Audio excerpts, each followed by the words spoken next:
Dear YouTube viewers, मुसाफिर publication पर आपका स्वागत है। कहानियों के सिलसिले की ये चौथी कड़ी है। 15 October Bharat Ratna ex president of India famous as missile man का बर्थडे है। ये कहानी missile man doctor APJ Abdul Kalam part 2 है। ये कहानी का दूसरा हिस्सा है अग्नि की उड़ान। इसका सब टाइटल है। पहला हिस्सा missile man doctor APJ Abdul Kalam का ये आखिरी पार्ट 2 है। लाइक कीजिए, शेयर कीजिए, सब्सक्राइब कीजिए और थैंक यू होने तक पूरा देखिए। कहते हैं कि प्रोफेसर वहीद अख्तर का है अंदाज़े बयां। और आइए अब बात करते हैं अग्नि की उड़ान, विंग्स ऑफ फायर की, आग के शहपर की, बाजू की, विंग्स की। अग्नि मिसाइल एक बड़ा मुश्किल और पेचीदा प्रोजेक्ट था, कॉम्प्लिकेटेड। अग्नि की टीम 500 से ज़्यादा साइंसदानों पर मुश्तमिल थी। एक बड़ा नेटवर्क, बड़ी ऑर्गेनाइजेशन का था जो अग्नि मिसाइल से जुड़ा था। इस टीम बड़ी टीम और मजबूत सिलसिले नेटवर्क के साथ बड़े मुश्किलात और मसाइल थे, लेकिन इस टीम में काम का मेयार, क्वालिटी ऑफ वर्क और इंसानी रिश्ते का बाहमी रब्त था। 20 अप्रैल 1989 तक अग्नि मिसाइल को उतारना या लॉन्च करना था। सारी दुनिया हमें देख रही थी।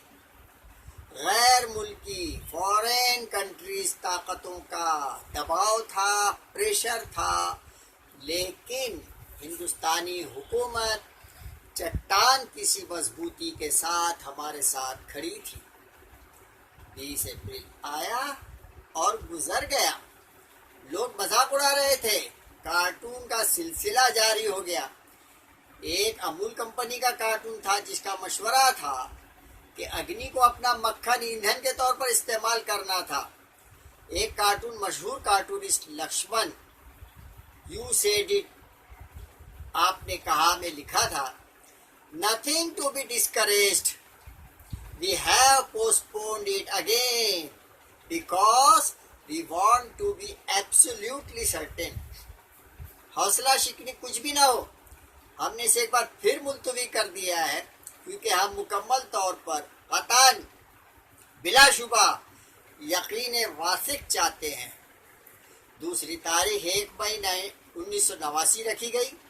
इस मरतबा भी नाकामी हाथ लगी। 2 मरतबा नाकाम होने के बाद आखिरकार 22 मई 1989 को फाइनल तारीख रखी गई और इस मरतबा वो कामयाबी की तारीख बन गई। ये परफेक्ट मुकम्मल लॉन्च था अग्नि का। सारी रुकावटों के बावजूद कलाम कहते हैं, हमने ये कर दिखाया। ये मेरी ज़िंदगी के अजीम लम्हात थे। उस रात अग्नि की कामयाब उड़ान के बाद कलाम ने अपनी डायरी में लिखा, do not look at Agni. Do not look at Agni as an entity directed upward to deter the ominous or exhibit your might. It is fire in the heart of an Indian. Do not even give it the form of a missile as it clings to the burning pride of this nation and thus is bright. अग्नि की तरफ मत देखो। इस तरह के कायम बिजात शय बराह रास्त बुलंदतर हो गई। बुरे शगुन की बंदिशों को तोड़कर या तुम्हारी ताकत की नुमाइश बनकर, ये एक आग है जो एक हिंदुस्तानी के दिल में रोशन है। इसे एक मिसाइल का रूप ना भी दें, बमुताबिक तापनाक व्यवस्था ये इस मुल्क के 16 रूह फख्र के साथ उसी के मुताबिक तापनाक है। ये एक आग है जो एक हिंदुस्तानी के दिल में रोशन है। इसे एक मिसाइल का रूप ना भी दें, ये इस मुल्क के 16 रूह फख्र के साथ उसी के मुताबिक तापनाक है।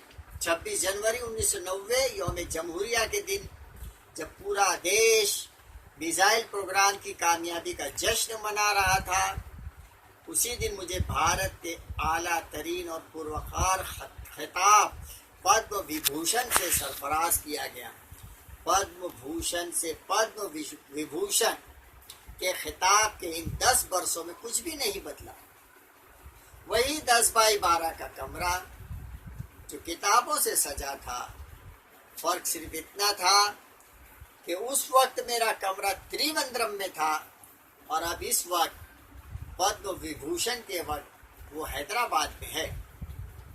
मेस तामगा के शख्स ने मुझे मेरा नाश्ता इडली और छाछ ला कर दिया और खामोशी से मुस्कुराकर अवार्ड पाने की मुबारकबाद दी। अग्नि मिसाइल के सिलसिले में एक हैरत अंगेज और दिलचस्प बात अब्दुल कलाम ने बताई है, वो बहुत सौ के इल्म में नहीं। कलाम टीपू सुल्तान से बेहद मुतासिर थे। टीपू सुल्तान 1753 से लेकर 1799 मैसूर के राजा थे। उन्होंने अंग्रेजों खासकर ईस्ट इंडिया कंपनी के खिलाफ 4 बड़ी लड़ाइयाँ लड़ी। टीपू जंगी माहिर थे और उनकी फौज में एक रॉकेट ब्रिगेड भी थी। कलाम लिखते हैं, 20वीं सदी की रॉकेट बनाने में महारत को 18वीं सदी के टीपू सुल्तान के ख्वाबों की तजदीद रिवाइवल समझना चाहिए। जब टीपू मारे गए तो अंग्रेजों ने 700 से ज्यादा रॉकेट पर कब्जा जमा लिया और 1799 में तुर्खाना हली की जंग में 900 रॉकेट के जिम्नी सिस्टम यानी सब सिस्टम अंग्रेजों के हाथ लगे। उनकी फौज में 27 ब्रिगेड थे जिन्हें कुशूल्स कहा जाता था और हर ब्रिगेड में एक रॉकेट का छोटा दस्ता कंपनी होती थी जो जॉर्ज कहलाता था। ये सारे रॉकेट इंग्लैंड ले जाए गए और ले जाने वाले थे विलियम कॉन्ग्रीव। और आज के रॉकेट इसी रिवर्स इंजीनियरिंग का नतीजा है। तब कोई GATT गैट, IPR एक्ट और पेटेंट का राज नहीं था।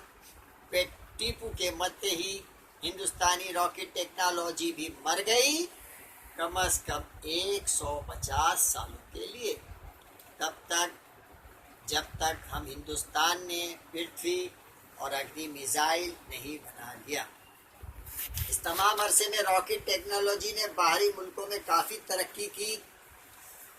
कॉन्स्टेंटिन सिलोखोस्की रूस में 1903, रॉबर्ट गोडार्ड 1914 अमेरिका में और हरमन ओबेर्थ 1923 जर्मनी में। इन तमाम लोगों ने रॉकेट टेक्नोलॉजी को नई जहतों से रूशनास करवाया। किताब का आखिरी और चौथा बाब कंटेम्पलेशन ज्ञान ध्यान इस्तगराक के उन्वान से है। इस बाब की शुरुआत कुरान की सूरह अल वाक़िया इवेंट 56-61 की आयत से होती है। 56 नंबर की सूरा है और 61 नंबर की आयत है। We create and destroy and again create in forms of which no one knows. इसका अंग्रेजी तर्जुमा जो कि आयत नंबर 61 है, इसे पहले अरबी में नकल करना ज़रूरी है।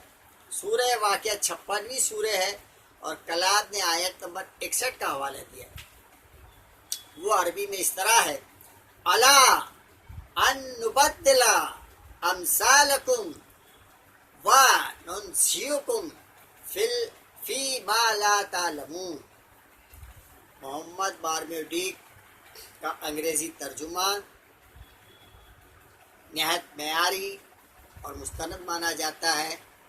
वो नकल किया जा रहा है that we may transfigure you and make you what ye know not. दोनों तराजिम दिए गए हैं। मुझे पता नहीं कि कलाम ने किस तर्जुमे से फ़ायदा उठाया है, लेकिन पिक्तौल का तर्जुमा सबसे ज़्यादा स्टैंडर्ड और ऑथेंटिक माना जाता है।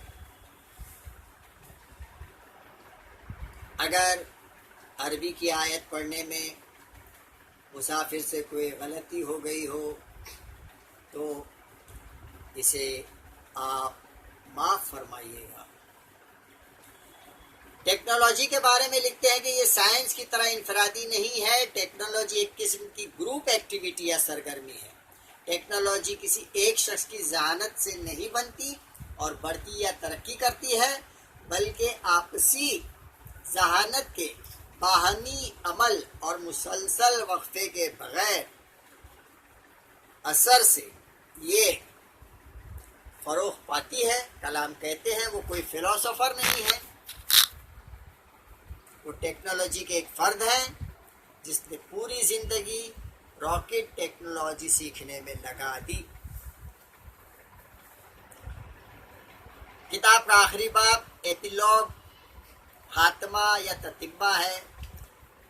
वो लिखते हैं हमारे देश को माशी खुशहाली और मजबूत तहफ़्फ़ुज़ सिक्योरिटी दोनों की ज़रूरत है। खुद एतमादी सेल्फ रिलायंस का डिफेंस दिफा का हमारा मिशन जो 1995-2005 10 साल का था, ये हमारी मुसल्लह अफवाज आर्म्ड फोर्स को नई टेक्नोलॉजी से लेस हथियारों का सिस्टम देगा और हमारा टेक्नोलॉजी विजन 2020 टेक्नोलॉजी विजन 2020 का मंसूबा प्लान हमारी इक्तिसादी तरक्की और देश की खुशहाली का बाइस होगा। मैं उम्मीद करता हूँ और दुआ करता हूँ कि जो कुछ भी इन दोनों मिशन से डेवलपमेंट होगा ये हमारे देश को मजबूत और खुशहाल बना देगा। एक डेवलपमेंट नेशन, एक तरक्की याफ्ता मुल्क। ये थी अब्दुल कलाम की कहानी। हमें ऐसी ही कहानियों और ऐसी ही किरदारों की ज़रूरत है। यही हमारे रोल मॉडल होना चाहिए और यही समाज की नई कदरों, नई वैल्यूज़ को बनाने और मुस्तहकम करने में आज और आने वाली नस्लों के लिए ज़रूरी है। कहानी यहाँ ख़त्म होती है। थैंक यू तक पूरी देखिए, सुनिए। Thank you.